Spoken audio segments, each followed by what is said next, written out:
Dr. Dara, thank you so much for coming on Northern Vibe and speaking to the good people of far North Queensland. Really looking forward to our chat. You're welcome, Matt. Nice to be here with you. You're a really interesting man, and I really want to dive into who you are, why I'm talking to you, and your degree of expertise. But the first thing I really want to discuss is you've recently come back from the fires at Maui, and you were there in a number of capacities. So, if it's okay, can you tell me what capacity you're in Maui as, and what you experienced and what you saw? Yeah, I went as a volunteer. Matt, when you and I met, it was quite some time ago. Over a decade, I believe we met. A decade and maybe even 12 years, right? Mm-hmm. And uh, and we met on Maui because you were on your scholarship and you came over and we went through crisis intervention team training together. So I have known Maui Police Department and worked with Maui Police Department for the past 15 years. So it's quite a long-standing relationship that I've known guys from when they were just entering the academy all the way through now. Some of them are deputy chiefs of police, and so when I saw what happened on Maui, it really hurt me in a different way than it would somebody just looking at what was happening. And I needed to be there. It was a calling for me to go. I sat actually. It happened on Tuesday. By Wednesday, everybody that was intimately involved with Maui was feeling extremely heartbroken. And on Thursday night, I sat with my wife and I told her, I said, I need to go tomorrow to Maui. And so on Friday morning, I took a flight and headed across there voluntarily to go help my guys, just to support the officers mainly. And I had some relationships with fire in the past. And so I went to go see if fire needed anything as well. And then my cousin works for Hawaii, well, so for Reach, but they operate the flights like the Hawaii Life Flight flights on Maui. And I know that he was transporting bodies to Oahu to try to get help. And so even speaking with him, I know that he was devastated as a first responder pilot. And I wanted to make sure that I was there in a grand capacity to be able to just offer whatever services, crisis support services I could assist with. And so that's why I went. Mate, very, very noble of you, and the support that you showed the fellas over there. I'm sure they really appreciated it. I've seen some of the footage, and I'll play some of the footage for Australian audiences at the beginning of the interview. But like it was just, it was. I've never seen, like, I've seen Australian bushfires, and of course, us being the places I work at are largely uninhabited. So don't get me wrong, like a small town is a small town. I've Mm-hmm. seen completely ashed out places like what I saw in Maui, but it's all been, well, not vacant land. Most of it's been farmland, which is just as Right. bad. But Yeah. like nothing in Forest. a built up area like that. Like it Mm-hmm. must have affected you. It must have affected the fellas. You know. Yeah, I think so. It was very hard. I mean, I've seen big fires in California, that have burned homes and land and stuff, but not as intimately as I have this particular area. This was about 5 square miles of land that was burned, but it wasn't uninhabited land. This Yeah. was land that was very densely populated. And when I say densely populated, a lot of the Filipino homes or other cultural homes that were there sometimes had, close to 15 people in these homes because they lived in community kind of larger homes. And these homes were old. They had a lot of heritage attached to it in terms of being passed down culturally. There was a lot of cultural land that was burned. Hawaii, especially for the state of Hawaii, the capital seat was in Lahaina Mm. a while ago. And so even that sacred land burned as well in Lahaina. So there was a lot of cultural significant things that were taking place. And it's not only about property that was lost, it's about cultural heritage that was lost. So it was a what you saw on the news and what you could see on TV, no matter who saw it on TV, once you got there in person and you saw it in person, it was much worse than you could ever imagine. Yeah. Um, because you could smell it, you could taste it. I think the toll that it took on me, to answer your question, was we were all very busy the first week that this occurred. I was there, as I said, I got there on a Friday. The fires happened on Tuesday, and uh, the Federal Emergency Management Agency, the FEMA guys, did a phenomenal job, man. I mean, they came in there. A lot of them came in on my flight. When I came into the airport, there were a lot of federal agents that were coming in at the exact same time as me, and they were helping to set up shop there on Friday, Saturday, Sunday to start doing their work. Um, I thought that the support was tremendous in terms of what the federal government was supplying to be able to assist these folks, but also the local government was also really fantastic. You have to remember, these are unprecedented times, right? Yeah. So nobody really has a rubric for what they're going to do when this type of casualty mass occurs. And at the first scratch, nobody really knew how many people were missing. There were a lot of people that scattered across and were being bussed out immediately to the other side of the island. And so they were unaccounted for until they actually were able to communicate that they were alive. And communications for the first 10, 15 days were very poor. Yeah. You could not get reception at all into that side of the island. And so if people were displaced on that west side of the island, they could not notify anybody that they were okay. Their transportation was down and communications were down. And so everything was it was a big mess. But I mean, as far as how it affected me, it affected me. I knew two people that died. And I also, when I came, the days were so long that you didn't have a chance to dream at all, because you get there and you're so tired and exhausted at the end of the day, you just conk out, after 16 hours, you pass out for a few hours, you get back up and you do your stuff again, But when I came home to Arizona after I left Hawaii, I remember dreaming really heavily for about 7, 8 days, 8 nights. But I knew what I had to do. I knew that I had to muscle through it to be able to get those kinds of weird dreams out, in order to process all of this stuff that I had seen.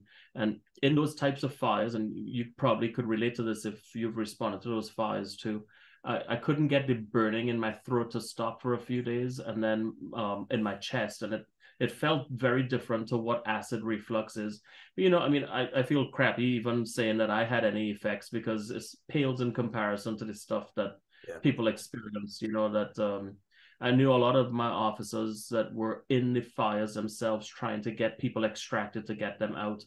And it was an awful nightmare for them and the things that they had to experience, because not everybody wanted to leave.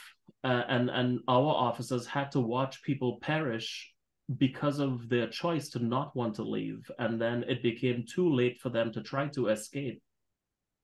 And when they were trying to run, the smoke overtook people, and they could not outrun the fires and the smoke. And so it just became really, a tough task for our folks involved. Yeah. Oh God, that's terrible. Yeah, for me, it's the smells. Like, yeah. some of those things are like I couldn't smell. Yeah, I think I'll understand. I think you'll understand this, but I couldn't smell. I couldn't smell cooking pork or burning pork for like weeks afterwards. I was like, you know what I mean? And I totally agree. I mean, that smell of death is something that it was so pungent. The entire first couple of weeks, first 10, 12 days, the smell of death was everywhere. You could not escape it. There were dead animals, there were dead folks. And then when I came back here, I went to a restaurant about maybe 14 days after or so, and this person had burnt this piece of teriyaki chicken, and I went to eat it. Oh man, it was awful. It was really awful, dude. It's funny. We both know what it is. It's funny. It's like, oh my God. Yeah, no, it was awful. How do you explain that to your wife and your child? You get this automatic burn taste in your mouth, and it's just like, oh man, it's too much. Oh no, right? Yeah, but I mean, Yeah. I genuinely think, and obviously this is your area of expertise, but like that being able to laugh in the face of things like that, it's got to be good for you. You know what I mean? You have to. You have to. In fact, even when we were on scene, I was out there with the guys when we were retrieving bodies and other things, right? So I was just out in the field with the guys. I was there for the guys, not for the bodies, right? And I wasn't there for the public either. I was just there for our guys, for our police officers. And there were 2 or 3 main things that I was constantly monitoring. Were they able to laugh and to maintain a decent sense of warped humor that is important for us to be able to get through this stuff? Number 2 is, are they drinking enough water, because it was hot to stand outside. It was extremely hot. And number 3 is, could we eat together? So they were just 3 basic things, really. I didn't expect any of us to get a lot of sleep, because nobody did. But if so long as we were doing these 3 things, I felt like we were doing all right. And so to me, that was the best crisis management stuff that we could do at the time, because you're in operations mode and you have to be. You're not there to do therapy. You're not there to try to counsel people during that period of time. Yeah. A decent warped sense of humor. That is awesome. I'm stealing that, Dara. I am. Yeah. So that's stolen, bro. That's going on there. But look, all right, can you tell us a little bit about now, give us the context, like who are you? What qualifications have you got? Where you're from, Sure. I'll be happy to. I have a PhD in psychology. I'm a licensed psychologist here in the United States.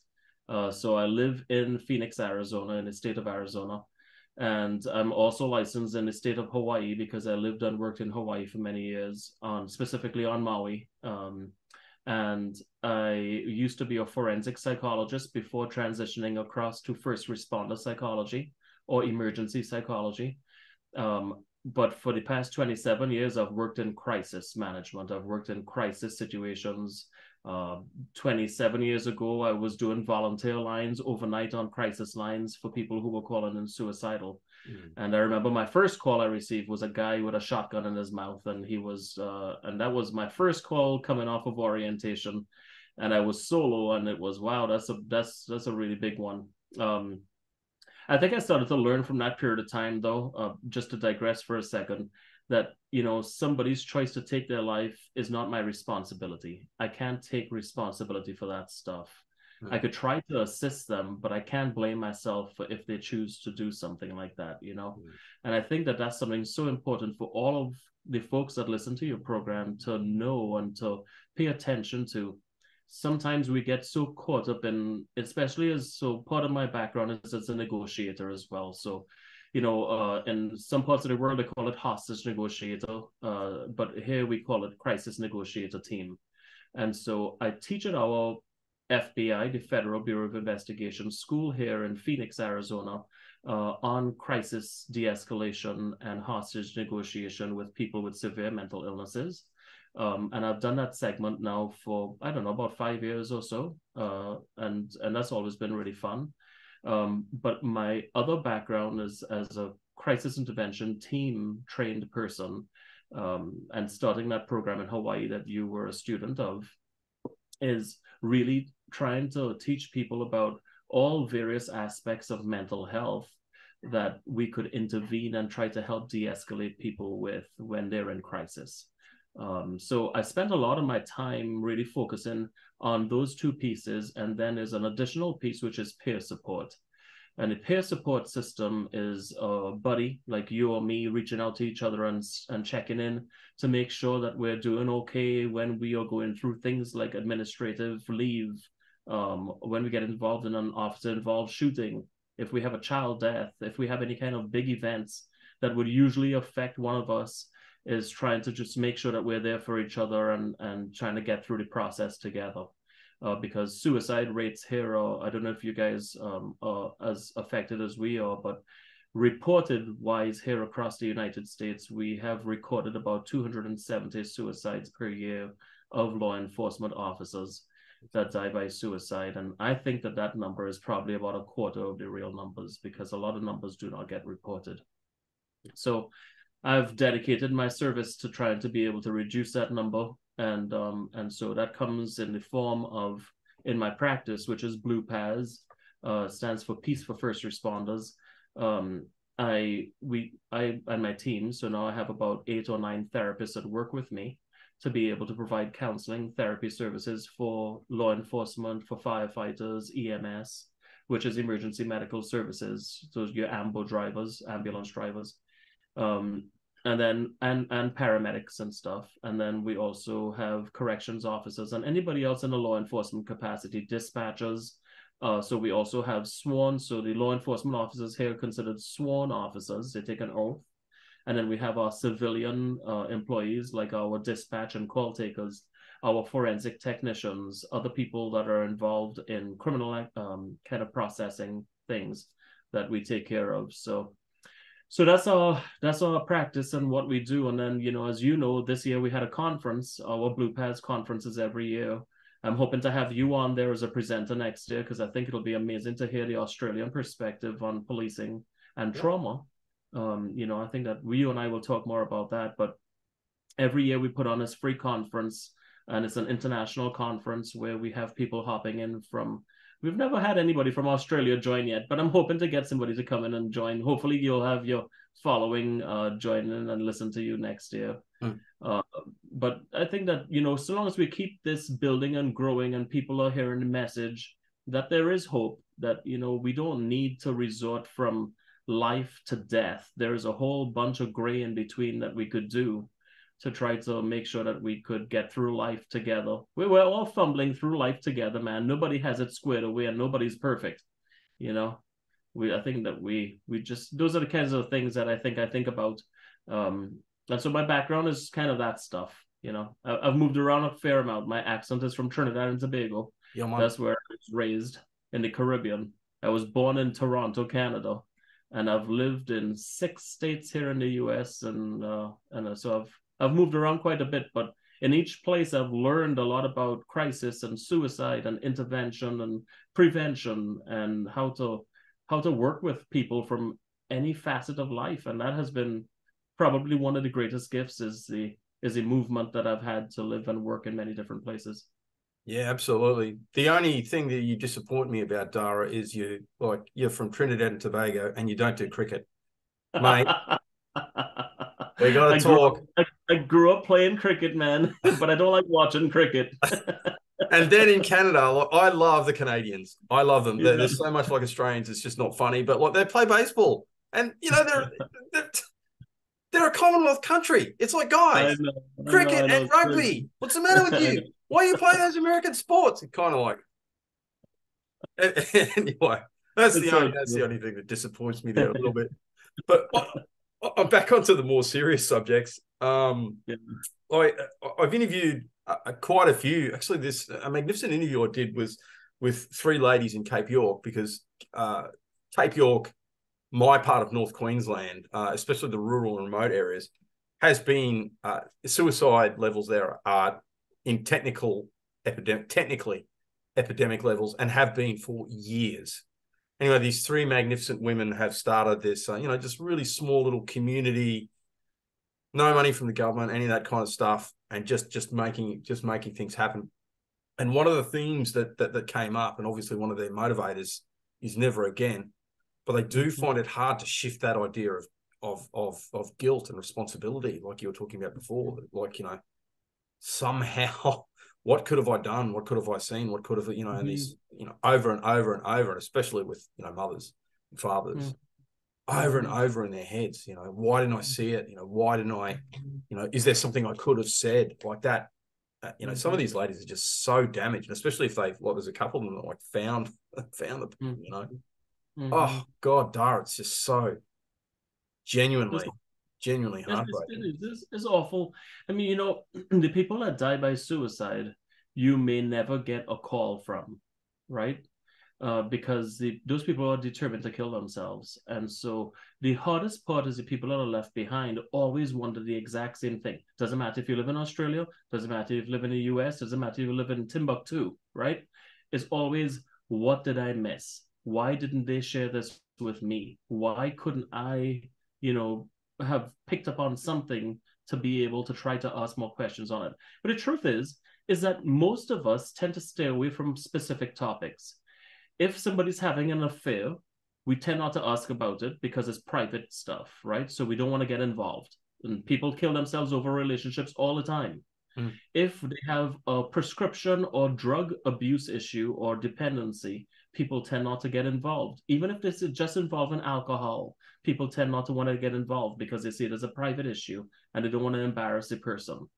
Financial issues, next big reason that people are killing themselves. If you have financial strain, you may never tell me about that stuff. You know, you might be addicted to gambling and having other issues taking place. And maybe you even wrote away your house, but you're not going to tell me about it. And so I cannot intervene on certain things like that. Mm. So when you have job issues, your job performance may be lacking because of, let's say, mental health factors, depression, anxiety, post-traumatic stress issues. Who knows what the issues are, right? But chances are we're not going to talk about that issue as well because you're not going to bring it up.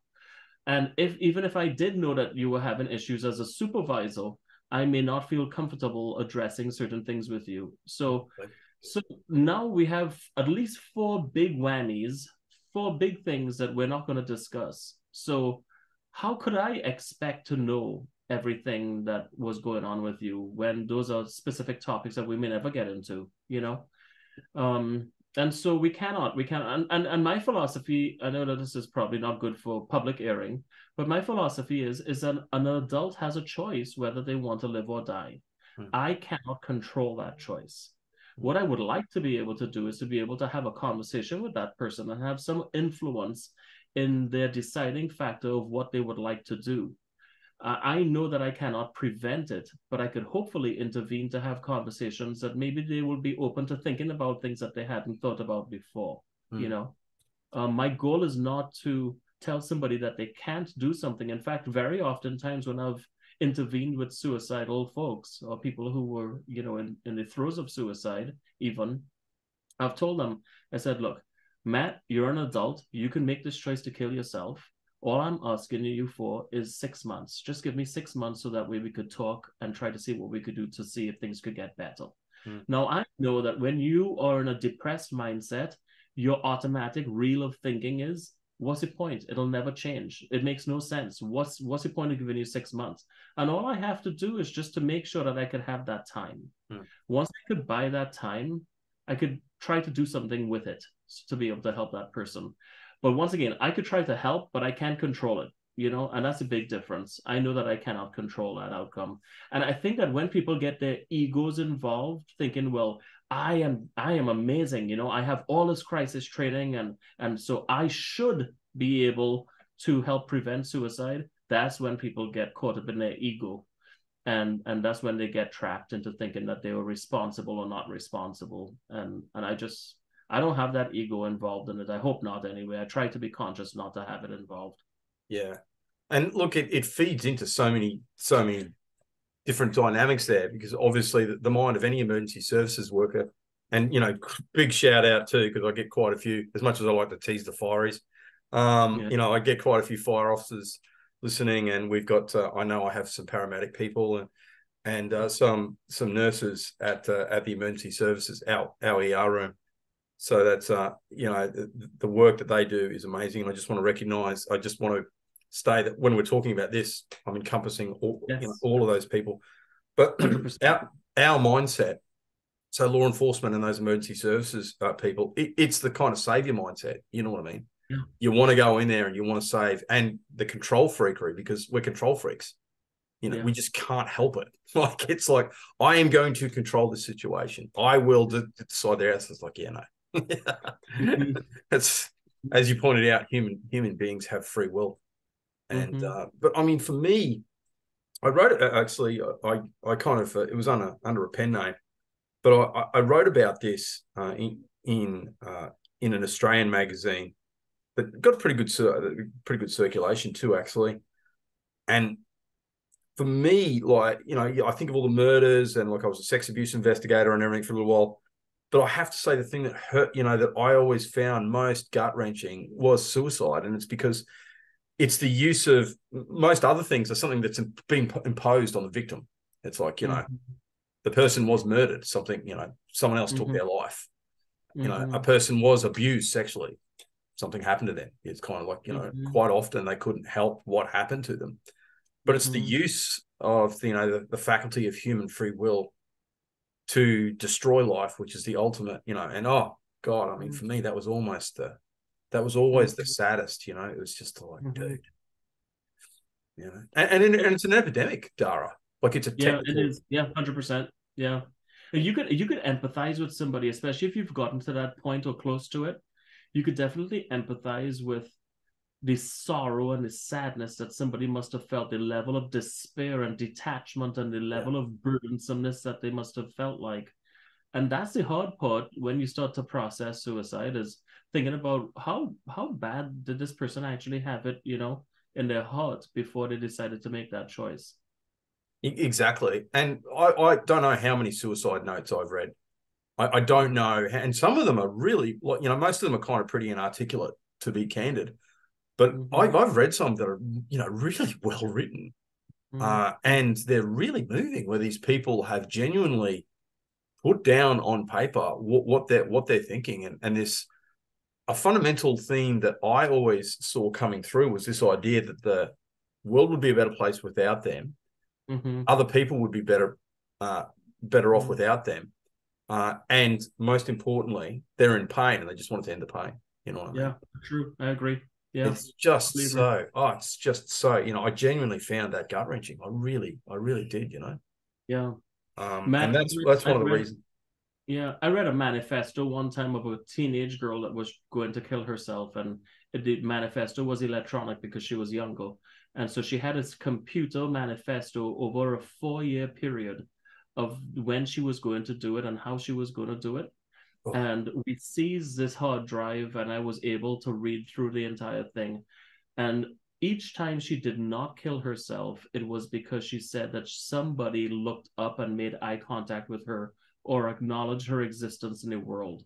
That is the pain that these young folks are feeling, is that they don't feel heard, acknowledged, recognized, or that they exist, or that their opinion matters.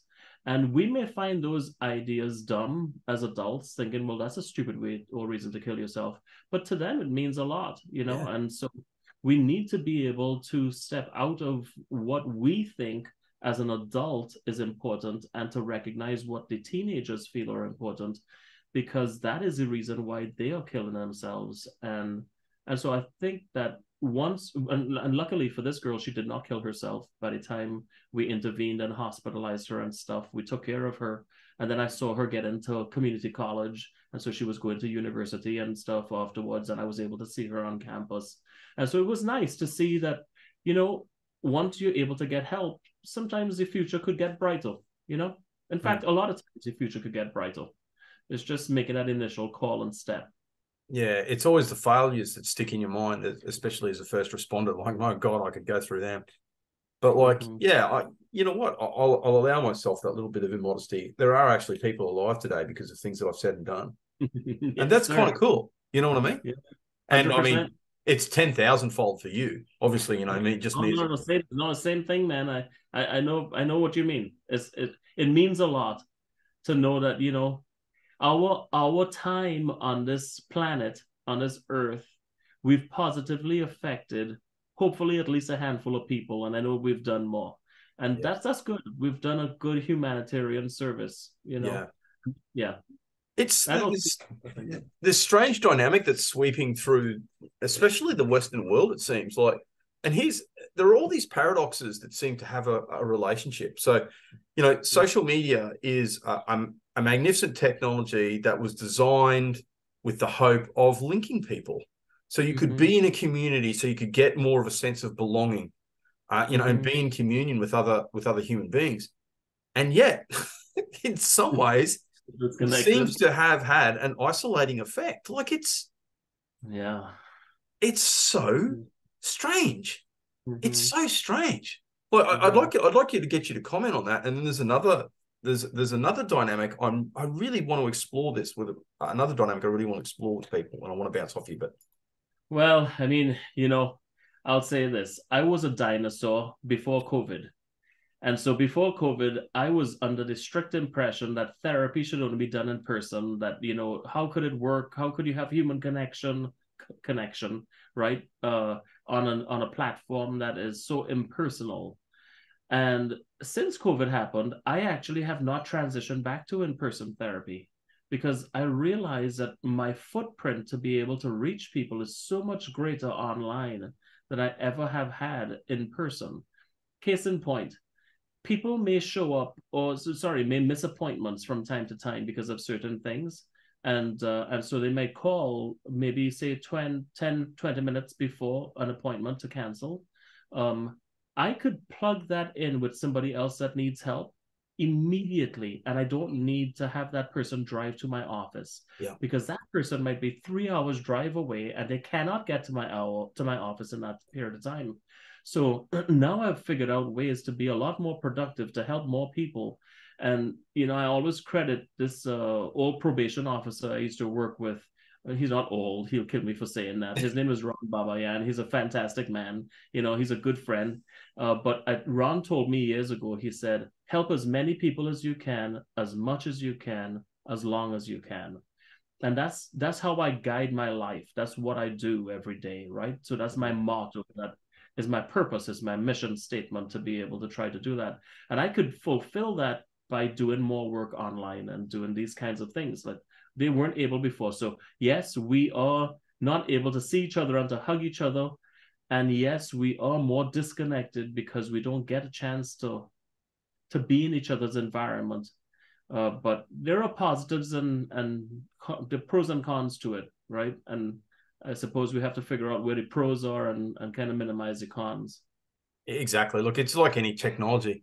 Like, I'm sure just after Gutenberg invented the printing press, there was all these people going, where is this? Well, I mean, look at, the Bible was, the circulation of the Bible was suppressed by the church, like, because they were too scared of, like, oh my God, like, it's like, guys, can we talk about, anyway, but one of the other, it's like, you're supposed to be propagating that. Anyway, I understand how that happened, though. It's kind of just fear. But one of the other, and I'm really not seeking validation on this. I just genuinely want to know what you think. So, just run through this. The other magnificent thing about these times, in all of their weirdness, is, especially with artificial intelligence and stuff like that, we are starting to understand that there are disembodied intelligences that existed before human beings and will exist after human beings that can act, that have a certain degree of agency on human behavior. We've got disembodied spirits now. Like, we've got AI, like, we've got these, and, there was that discussion, that magnificent discussion with that Elon Musk had, where he said he was talking to the head of Google, I think it was, where he said, no, we are creating gods. Like, that's what we are doing. Like, because they realize the capacity of that. It really does feel, and I suppose the best way of articulating would be phenomenologically. It really does feel like there are these intelligences that are acting on people. And I'm sure that this has got something to do with these strange times that we're living in. Well, I think that this conversation is probably way above my pay grade. But I think that, when it comes to the definition of what a god is and how he defines that, probably is. I don't mean in the sense, for complete clarity, I don't mean in the sense of, like, let's use the word disembodied intelligence. So it doesn't carry the implications of, like, Zeus. But even if he says he's creating gods, like with AI or whatever else, right? I think that I once again I'll crap on myself. I've always been a slow adopter. And so, I would be the last person to try to invest in something that's new technology, because I want to make sure that things, well, that's in most cases, not in all cases. And when it comes to artificial intelligence, I think that I'm excited about the time that we live in nowadays. Okay. When I think about this in our lifespan, Matt, right? In the last 30 years, look how much cool stuff has happened. Of course, there's downsides to things and stuff, but technology has been amazing in the last 30 years. And I think that the thing that makes me sad about death is that I will not be here in the next 60 years or 80 years to see what else is coming. Like, I could only imagine that things are going to become even more phenomenal. And I think with things like artificial intelligence is going to improve lives. It has the capacity to. Absolutely. Everything has a double-edged sword to it, and it depends on how you utilize that tool. You know, everything, yeah, that everything that's happening right now. I mean, it even goes back into cloning, right? Cloning was poo-pooed on for a while. But when it comes to cloning organs or being able to recreate certain parts of your body, that stuff, that you have ethics attached to technology and biology.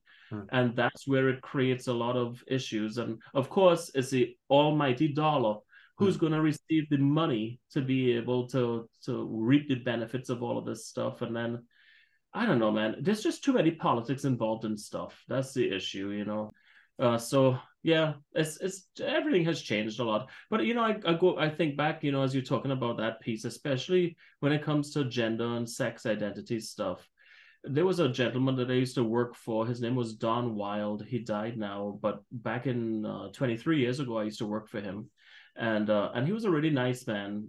He taught me a lot about trying to take care of sex offenders and domestic violence perpetrators and stuff like that. And his basic principle was everybody is a person of dignity, value, and respect. Amen. And somehow along the way, we've lost the drive or the want to try to treat people with dignity, value, and respect. And we want to differentiate ourselves as being better and better different. And I just feel like that's really a sad place that we've reached. So it's kind of implicit, and I don't mean this in a bad way, because you know that I admire psychology and psychiatry and all this kind of stuff. Like I'm very interested in it. But if you disassociate because of the scientific nature of it, it's kind of implicit in it. Like I think it's Thomas Sachs talks about, like, well, really a lot of these categories, and again, I'm not seeking validation, like I'm just having a conversation here, where he just kind of says, well, really even the concept of mental illness itself is a category that we kind of like have invented to kind of say, oh, look, that's just so abhorrent to normal human behavior that we need to stick it in this category, so that in some way psychologically I can kind of like shield myself from that. It's like Hitler was mad, Osama bin Laden was mad, all these, name these dictators, whatever. And that's how you can lead into that. You're dehumanizing it.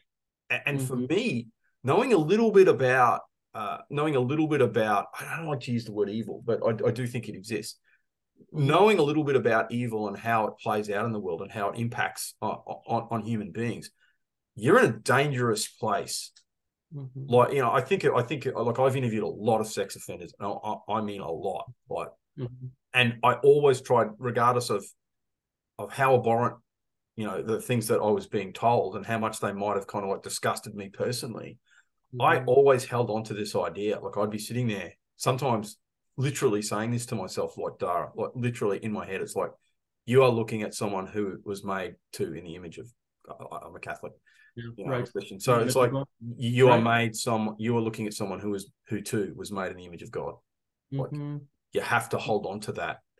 But it's kind of implicit. Like you can understand how like materialism and science could lead to that dissonance, and especially when you link that with Satz's idea of this dehumanization, that this, again, the spirit of dehumanization that's sweeping through our society now. There are some really, these currents that are moving right now, Dara, they're deep. Like there are some really deep currents moving in our society right now, Yeah, I think that when we put people into categories, and so we put them as good or evil, or this act is good or this act is evil.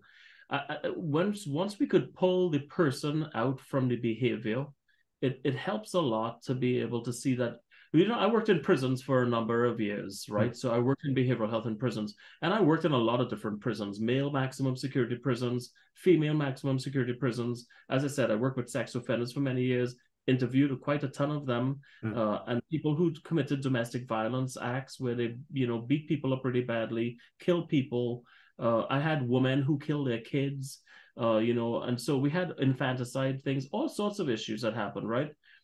And when you start to delve into what was going on in this person's life, most often you will find that they too were affected by violence. They too were affected by sex assault. And when you start to look at that now, tying this back into where we started, Matt, I frequently tell our people with suicidal behavior and ideation, suicide begets suicide as sex assault begets sex assault, as domestic violence begets domestic violence. Amen. And until we could start to see that we have a place to cut this off because it's our responsibility to take responsibility for ourselves, then we could actually make a difference, because we could start to recognize that these things will keep occurring in generations to come if we do not take that personal responsibility to consciously make a choice to get help to make a change. I genuinely find, like you said, though, I'm fundamentally, I do have a high degree of optimism, because if I can tell a really quick story, this is in the high school I went to. They brought all of us. The first high school I went to was a boys' school. They brought all the boys in together to watch the launch of the space shuttle. It was one of the, I'm pretty sure it was the first one.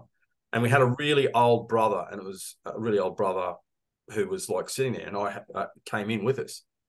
And like I was sitting next to him. He'd only teach every now and then. He was a very old man at that stage. He'd just kind of like come in and do stuff necessary, hanging out with it. And we're watching this space thing, and I'm sitting next to him, and there's tears, like he's just like tears rolling down his eyes. And I'm like, yeah, you're right, brother. And he turns to me and he goes, Maloney, I was born shortly before the Wright brothers flew. I remember the first plane landing in Australia. It was Harry Houdini, the American, brought the first aircraft to Australia. So I remember seeing that, the planes in the First and the Second World War flying overhead. And now I'm watching this. So, that's incredible, man. I know, right? And I was like, yeah. I'm telling that story 40 years later. So, it's obviously. Yeah. What a great story. I am like you.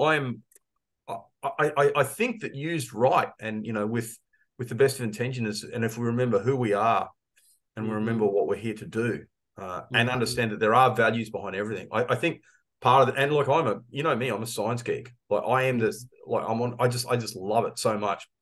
I'm a source of ongoing disappointment to my daughter because I love biology so much. She's like, "Why do you like biology?" I know, right? But I mean, at least we understand. Like, I think we're starting to understand that there are values implicit in everything. Like you can't have anything without a value. You can't have psychology. You can't have medicine. You can't have any of these things because there is a value implicit in everything. Like these things they're just not emergent. They don't just happen. It's like the value behind the medical, and what you're doing is like, okay, well, human beings are of value, and a human life lived long without taking that life and lived, to the best, going to community college, being the best human being that you can be. All these things are value. Look, there's a value even in this. Like this could not have been formed. Totally agree, man. Without a value. And I think that that's what's happening. Like we're starting to understand that as powerful as the scientific endeavor is, we can't live without value. We can't live in a meaningless, nihilistic, and you're going to get nihilism that comes from meaninglessness. The two are inextricably linked. Yeah, and that's a key word, linked. Like that glass, like is the relationship to sand, is the relationship to heat and pressure. Like all of these things are so important. Like everything is linked, but tied into that too, I think that we have this self-importance in life where we feel this drive to have social construct things that we become so passionate about and involved with and stuff.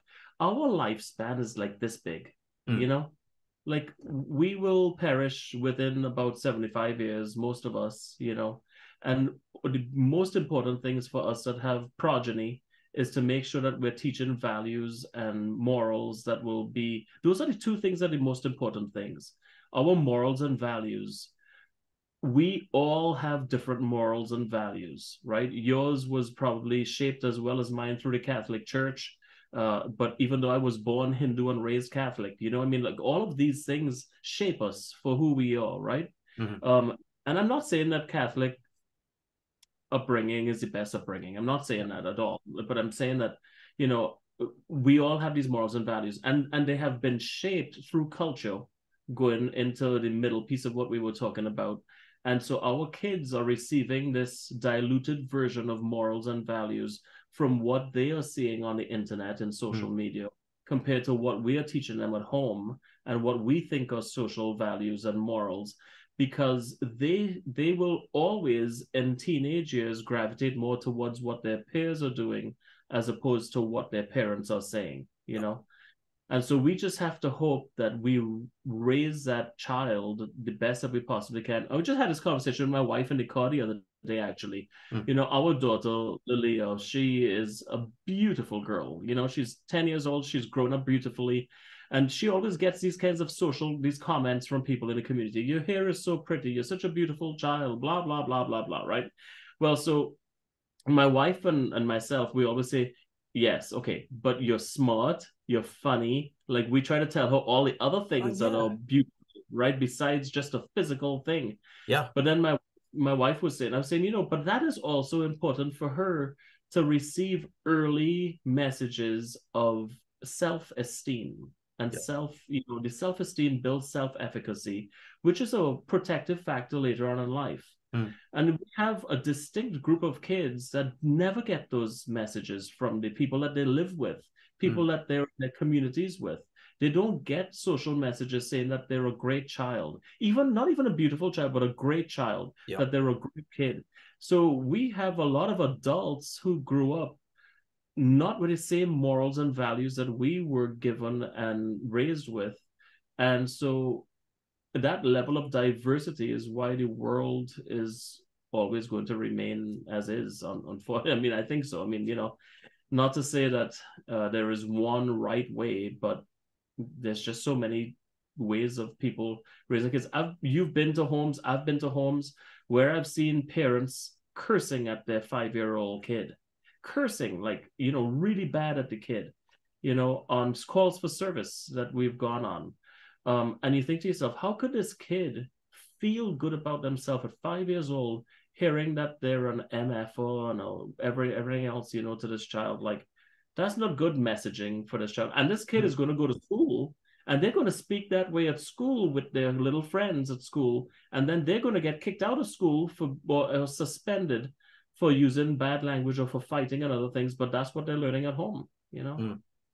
It's hard, man. You can't fix all of this stuff. So I kind of keep in mind our time on this earth is really short, and you know, the amount of great things that we're trying to do and try to make a difference is good, but you know, ultimately short, you know, in the face of the world. And look, I think one of the unfortunate realities as first responders that we have to kind of like recognize is, you know, a lot of the things we see, we pass on to our families. You know what I mean? Like it's kind of like we're not always the best role models, and it takes, you know, we tend to have higher levels of marriage breakup, infidelity, you know, all these kind of things. Can we go back? I'm sorry to drag you back because I was really enjoying that tangential conversation, but like, could we go back to, you know, the first responder, you know, what it means, how we can look after ourselves, how these things manifest themselves, what warning signs people should look for, all those kind of things. Yeah, well, so, you know, on a brief version of this, when you talk about things like marriage breakups and infidelity, for instance, you know, we have to talk about trauma in the exact same sentence. You know, for most emergency first responder folks, when they are going out on, do you guys do single patrol or do you ride double? Generally speaking, double. But like if you're at a one person station, so there's a couple of 1 person stations, they're normally remote isolated areas. So somewhere like Laura, that's a 1 person station. Yeah. And so let's say, for instance, that you are riding double with someone, you know, you develop a sense of intimacy, especially based upon the types of calls you go on, you know. And after you go through something really messed up, you do not want to share that with your family at home. And so you process that stuff with the person you're with all the time. You go back to the station, and unless somebody was there on that call, they will not know what it was like. Nobody could ever know what it was like. And so you start to develop this level of false intimacy. Well, it's not false intimacy. I'm sorry. I shouldn't say that. It's real intimacy, but it's put into a bad place, because you're essentially recycling trauma.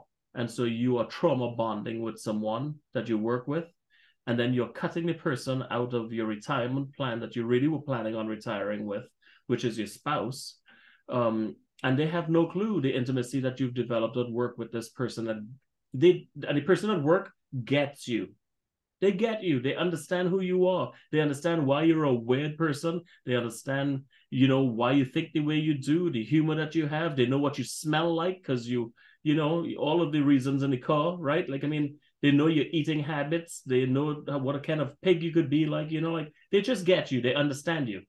And they accept you for being that person, And so you spend long shifts, 10, 12-hour shifts, if you get held over 15-hour shifts with these people, and they're seeing you more often than the people at home, and the people at home, they're getting a drained tank of the version of yourself because you've given everything at work. And I tell our guys, I say, it's good to be a good cop, right? It's good to give great service. But if you drain your tank and you're returning home empty every day and you're just using your family to refill your tank, that's selfish. That you're using these people at home just to refill your tank to go back to work and give everything that you have to somebody else, And you're helping strangers that don't even know what the hell your name is. You're going to work with people that one day you'll be separated from, because I'll tell you, for the majority of folks, when they retire, it is a very lonely process because a sense of purpose is gone. You feel like you don't know what you should be doing every day anymore. And you don't have the superhero outfit to go out and help people. And the the duty for service is no longer in place. A lot of retirees, just kind of going back, Matt, to the first piece of our conversation, a lot of our retirees on Maui were waiting for the call for service to say, I need you back, come help. They wanted to help because that's their community as well. And they did not want to sit on the sidelines waiting for, to be called. They wanted to go out and help, but you can't now as a retiree, you have to get us to have permission to go in and to do certain things. So it's such an isolating process. And I think that, when we start to realize that we're doing trauma bonding and we're, really giving intimacy more at work, it's important to hold yourself accountable, realize what you're doing, and to curtail that.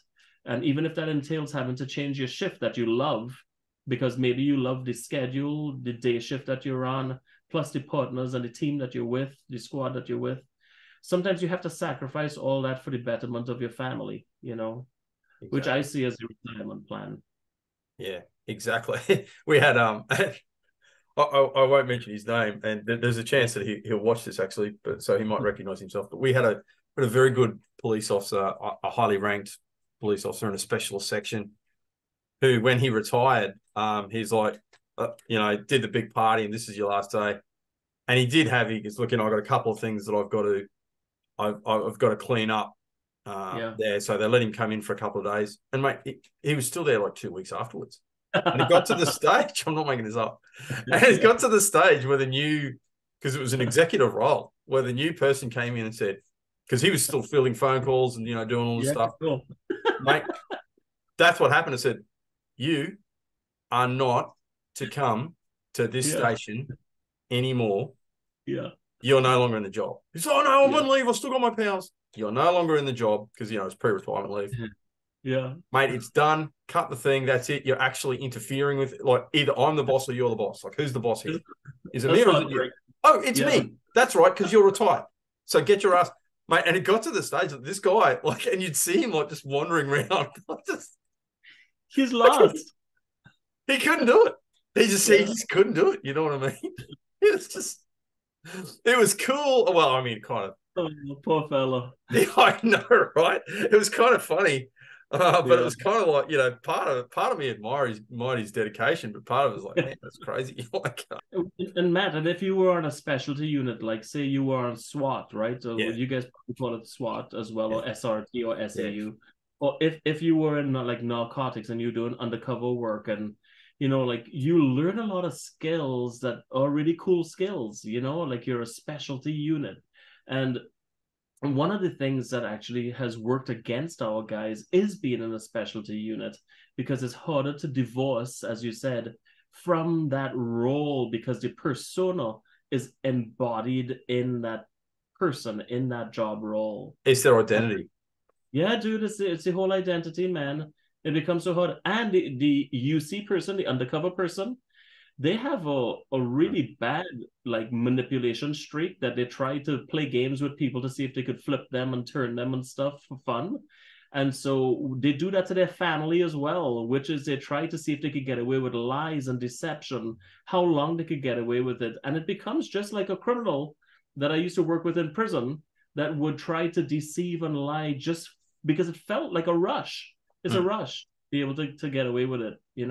And so the deception becomes part of the game. You can never compartmentalize.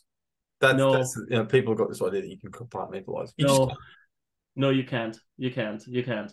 You Yeah. have multiple buckets, but I don't think that they're separate compartments. No, that's it. Yeah, Anyway, I don't know. speaking of recovery, and I'm sorry to continue, but there's another question that jumped Yeah. into my mind. How is Maui's recovery going, and how long is that going to take as a community? And obviously, we've been speaking, and fair enough too, because you're in Blue Paz, speaking specifically about the first responders. But how's the community going over there? Yeah, the great part about having smaller communities is that they band together to be able to make things happen when they feel like nobody else. And Maui has always been like that, has always been a very self-sufficient island, and county, I should say, not island, but county, because like even the islands of Molokai and Lanai, like much smaller communities, they always tend to fend for themselves and to take care of things to make things happen. And Maui is no different. Lahaina, being a smaller community subset of Maui itself, is doing an amazing job trying to be able to band together, to work together, to take care of each other. We see this in other smaller communities like Hana, for instance, on the other side of the island. Like they have always taken care of themselves within. So there's a lot of self-sufficiency that's taken place, and then there's also going to be a lot of growth that's going to be happening over the next 10 years, I think. Being there, seeing and experiencing everything, I think is going to take at least a few years for things to get properly excavated and scraped out of that entire area. This is just a layman's approach and thinking of this. I'm not a construction major by any means. And then they're trying to figure out how much of those things are going to go to the mainland US, versus being buried or taken care of locally on Maui. Maui's entire structure of income, well, most income is due to tourism, right, in Hawaii. And so how can you rebuild tourism when the water is not safe to drink on that side of the island? So I saw all the stuff that was going into the storm drains and stuff, and it's not very good stuff. We need to be very careful in terms of, and responsible. And I would say, once again, to be skeptical on if somebody says something is safe. I think that people should really question if it actually is safe, because you have to ask yourself, who's paying for this, to give me this information. And I hate to sound skeptical, because I usually am kind of a Pollyanna kind of fella, but I do feel like we have to be careful, and so I think you're looking at about a 10-year process to see places rebuilt and things rising back up. We will run into snags. I'm quite sure we will, because we're going to run into political snags and construction snags. We haven't even started to think about like this. What I started to think about, are we going to have local construction companies rebuild Maui? And that's going to be a really interesting thing to see what's going to happen. And if they're going to have open bids to people on the mainland coming in to do jobs and stuff, and what kinds of issues that's going to pose, So who knows, Exactly. man? That's the thing about disaster response. It goes back to your specific thing, is like this learned helplessness. So Yeah. sometimes with the best of intentions, you can actually end up enabling and facilitating, creating, in fact, learned helplessness, which in the long run is very, very bad for both individuals and a collective community. Mm-hmm. Yeah, so we'll follow up on that later on, you and I, in a conversation. But I am curious to see what's going to happen myself, and I've been back twice since it happened over the last couple months. The second time that I went back, things had really improved quite a bit in terms of the decompression, of having all of the federal guys pulled out, and just having a local response in place for patrol activities at night. And now they're starting to reopen the site to having people come and grieve and retrieve things that were important to them. And so they're trying to do this in a controlled manner right now, opening sections of the burn area. And the mayor, who's a friend of mine, I mean, he's done an amazing job sacrificing his own health and sleep and time with his family to try to serve, which is what he signed up for. And he's not afraid of that. And nor is he asking for kudos for it.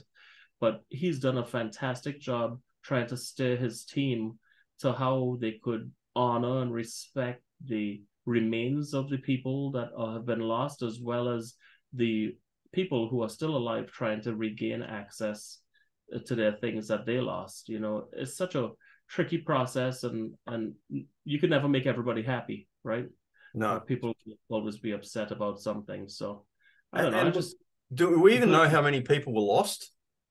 Yeah, so as of the last I heard, it was 97 people were confirmed that had passed, that had died. And but back in the day, maybe about 14 years ago or so, 13 years ago, I was part of a team that helped to clear the land out there in Lahaina from the homeless camps. And we were putting together resources for the folks that we were displacing. And Matt, I'll tell you, there were hundreds of homeless folks that were living out there in the bushes. And I don't know that those people will be accounted for in the numbers eventually, because there were a lot of people that lived, all over the place. And those fires were pretty hot. Yeah, and these fires actually incinerated things. I mean, so the way that it functioned is like, say I came to find out that, like, an incinerator, for instance, when you die, it operates at about 1400 degrees Fahrenheit. Okay. Sorry, I don't have the conversion for Celsius here at this point. But these fires were burning between 2,000 to 3,000 degrees Fahrenheit. So people were getting instantaneously incinerated.